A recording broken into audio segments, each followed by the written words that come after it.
아, 우리가 이제 그 미래에 대한 여러 이야기를 하다 보면 이제 로봇도 나오고 AI 기술이 발전해가지고 정말 인간 세상에 많은 것들을 대신하게 될 텐데 또 하나는 인간의 삶이 너무 다양해지다 보니까 인간의 권리, 인간이라는 존재를 우리가 어떻게 정의를 내려야 하는가에 대해서도 이제는 고민해야 되는 시대가 오고 있습니다. 그 중에 하나가 바로 젠더 문제예요. 이 성별 부류를 우리는 어떻게 해야 하는가?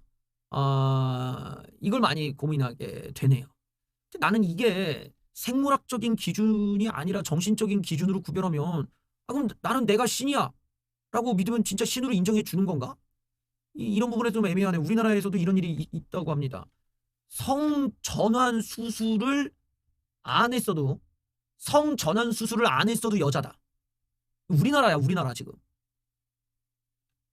트랜스젠더 성별 정정허가. 그러니까 수술을 안 했는데 남자가 수술을 안 해도 여자라는 거야 지금. 우리나라의 법원이요 지금.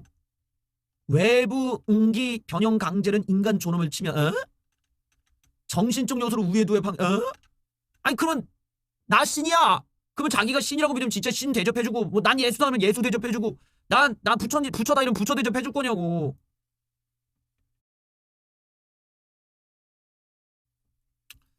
이거 진짜 이거 뭐 어떻게 했다 이거 근데 난감하네. 예. 성전환 수술을 하지 않은 트랜스젠더도 성별 정정이 가능해졌다.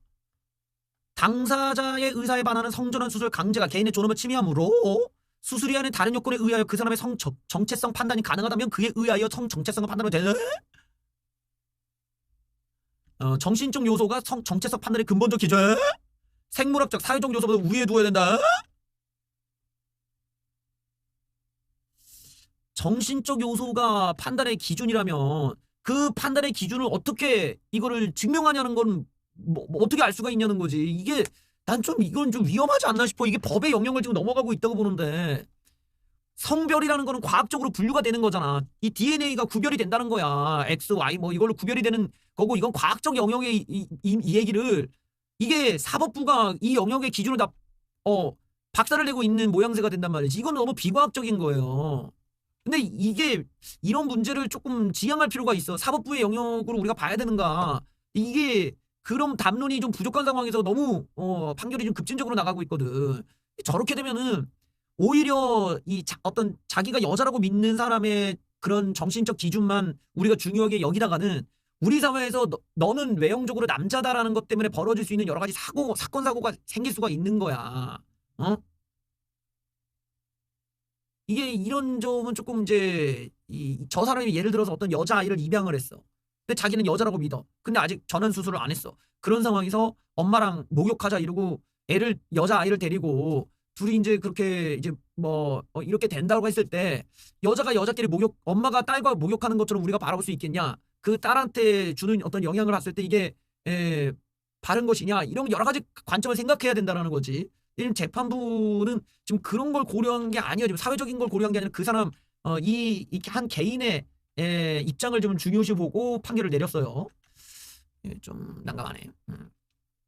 A씨는 태어날 때부터 남성으로 출생신고가 되었지만 어렸을 때부터 여성으로서의 성 정체성이 확고하여 17세부터 호르몬 요법을 이어왔으며 가족은 물론 학교와 직장에서 여성으로 일상생활을 해왔다. 하지만 1심 재판부는 성전환 수술을 하지 않아 사회적 혼란과 혐오감, 불편감, 당혹감 등을 초래할 우려가 있다는 이유로 성별 정정허가 신청을 기각한 바 있다. 항소심 재판부는 외부 응기가 어떠한가는 성 정체성 판단을 위한 필수 불가결 요소는 아니라고 보아야 한다고 판단하여 남에서 여러 정정할 것을 허가한다고 결정했는데 또 어느 정도의 신체 외관의 변화가 있어야 성별 불쾌감이 해소되는지는 트랜스젠더 개개인에 따라 다르다. 성전환자에 대한 신체 외관의 변화는 당사자의 성별 불쾌감을 해소하는 정도에서 이루어져야 된다. 허허, 이거 난감하구만. 예.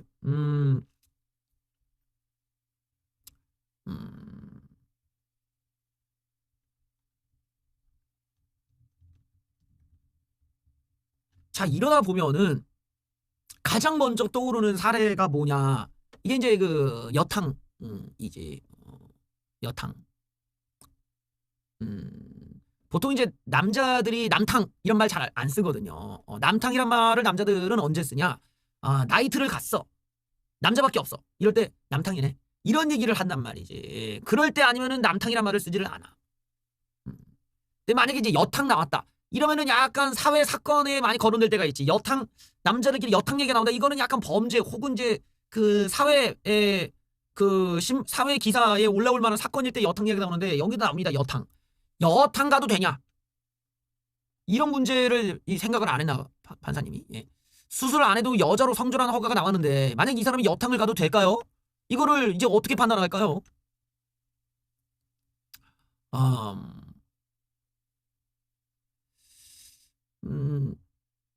자, 누리꾼들은 병역 기피를 위해 뇌전증 흉내도 내는 판에 몇 년간 여자 흉내를 못 내겠나? 남자 생식기로 여자 화장실 여탕에 들어가는 게 맞냐? 아, 요게 이제 앞으로 우리가 따지고 보면 우리가 예를 들어서 여자가 남자로 바뀐다 이런 사례도 물론 있겠지. 뭐 헐리우드 배우도 그렇게 했으니까. 근데 남자가 이제 여자로 바뀌어서 근데 자기가 수술도 안 한 상태로 여탕에 들어간다. 이러면은 이거를 막을 수도 없다는 거 아니야. 막으면 차별이 되는 거고 그러면 손해배상을 물어줄 수도 있는 거고 안 막자니 들어가 있는 여자들이 기겁을 할 거고 그러니까 이게 판사 개인은 그 사람 판사님 한 명은 설득할지 모르겠지만 우리 사회를 사는 공동체에게 이걸 어떻게 설득을 하고 이해를 시킬 수 있냐는 거야. 다 벗는 그 특수한 이 여탕 안에서는 저 사람이 남자의 몸을 하고 있는데 저 사람이 막말로 언니들 나 여자요 이러면 과연 그 여탕에 있는 여자들이 그리고 일로 와 내가 등 밀어줄게 이럴 수 있겠냐. 그럼 그렇게 그런 식이면은 그냥 웬만한 남자들도 다 저 여자요 오늘부터 여자 하려고요. 저는 목욕할 때는 여자가 돼요. 람마거든요. 언니들 걱정 이러면 되냐고 이게. 이거 좀 이런 거 좀 문제가 많을 수 있어요. 미국에도 그런 사례가 있었습니다. 자, 화장실 이건 예전 뉴스인데 화장실 목욕탕에도 트랜스젠더가 어떻게 막 들어가야 되는가 고민거리죠.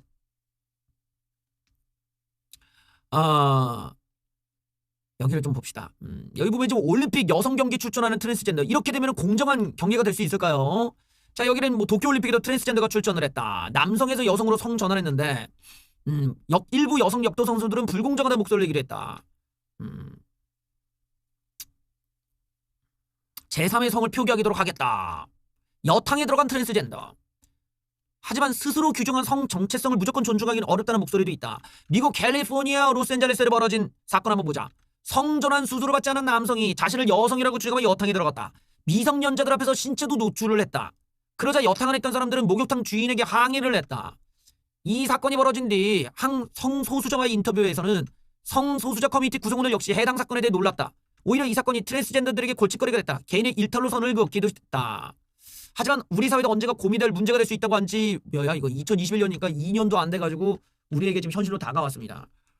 미국에도 저게 먼저 있었어요. 미국에 저기가 좀 되게 유명한 목욕탕이었대. 저기 뭐 한인과 관련 있는 뭐 목욕탕이었다 써져 있고 막 그래. 근데 어쨌든 저기서 이제 그 미국 그 흑인 여자들 막 놀래가지고 다 나온 거야. 스파에서 나와가지고 왔다 F 막 이러고 이제 막 거기 그 로비에 안내하는 직원한테 막 항의를 한 거지. 또 로비에 항의하는 애가 아니 저 사람이 자기가 여자란데 어쩌냐. 그거를 지금 이 주법에는 차별할 수가 없다. 그러니까 우리도 그냥 들어가라고 한 거다. 그랬더니 말이 되냐고 막 거기 싸우고 이걸로 막 서로 간에 막 폭동 일어나고 장난은 아니었어 막 던지고 막.